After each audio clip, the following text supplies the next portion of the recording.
Hello everyone, welcome back to my channel. So this is the third video in my series, and in this video I will show you how can you create your own agent with the functions which you have already written. So I will show you how you turn a simple Python function into a fully usable AI agent tool, and that will be doing using Microsoft Agent Framework. So we will not be doing any magic as such, but we will be writing just a clean Python code logic which is wrapped into something smart and modular. So let's quickly take a look at this new feature. So this new feature is a function tool. So function tool is a feature which lets you take any Python function and expose it as a callable tool inside an AI agent, which means that your agent can respond to natural language prompt the way you are speaking or the way you are giving prompt in English.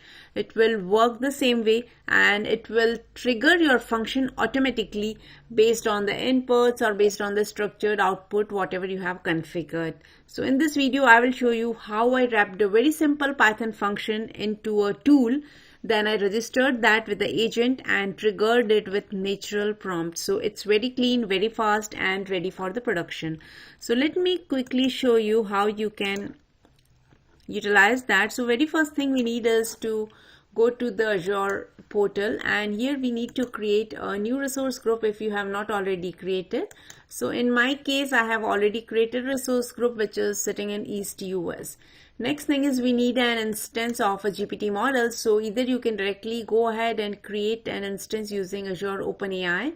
Otherwise, you can go with the flow what I am taking, and that is using Azure AI Foundry. So let's go ahead and create a resource in the same resource group, and I will name it as Demo 3. As this is the third video in my playlist, the Microsoft Agent Framework playlist, so I'm going to name it as 3 here. Let's click on next. And it will go ahead and create an instance for us. Now this step is going to take close to 2 minutes, so I will pause my video here and then we'll come back.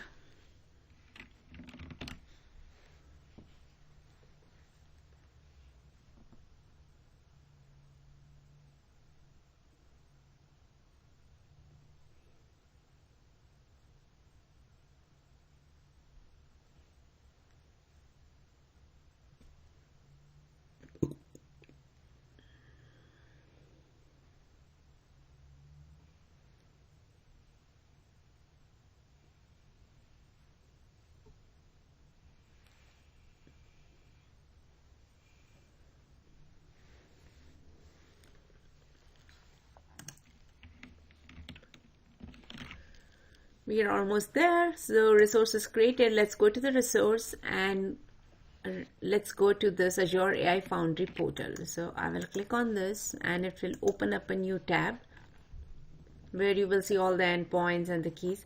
So next thing is we need to go ahead and deploy a model. So I will be selecting models plus endpoints from the left hand side panel and then click on deploy base model. So here you can select any GPT model which supports agentic capabilities.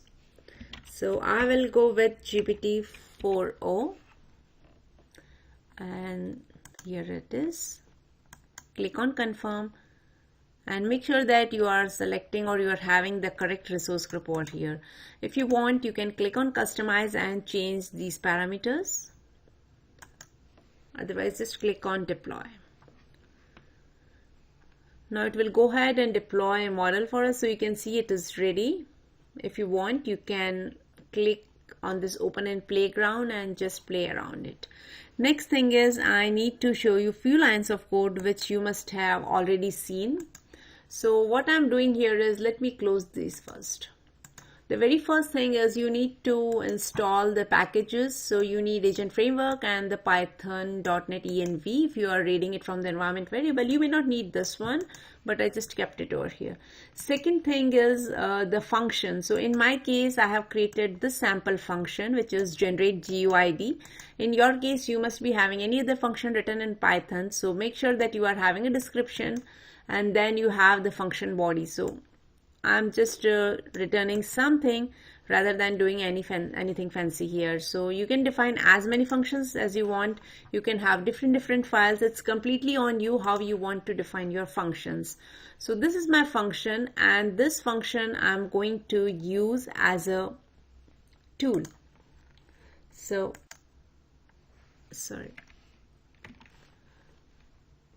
this is my actual code here, and what I'm doing here is I have imported all these packages over here. I'm reading the configuration, and then I'm instantiating my utility class inside the tools. Then this is the code which you have already seen in my previous second and the first video of the same playlist. So let me quickly walk you through this. So I'm creating an agent, very first thing. So for creating an agent, you need to supply the endpoint, deployment name, API key, and the version which you have grabbed it from your Foundry. Then here is the instruction. So I'm saying you are a helpful assistant. Use generate GUID tool to answer GUID related questions. So if you have anything else, make sure that you are defining all of those things here.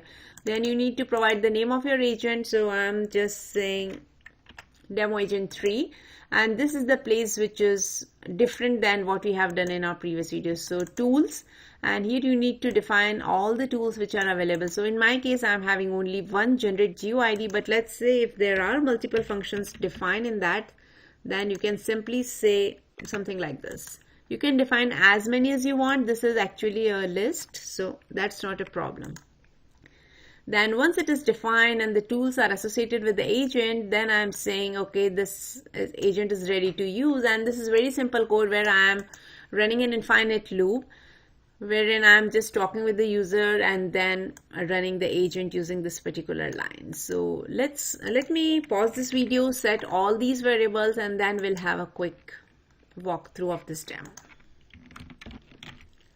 So let's run this and see how it goes. And my tool name is FunctionTool Pi.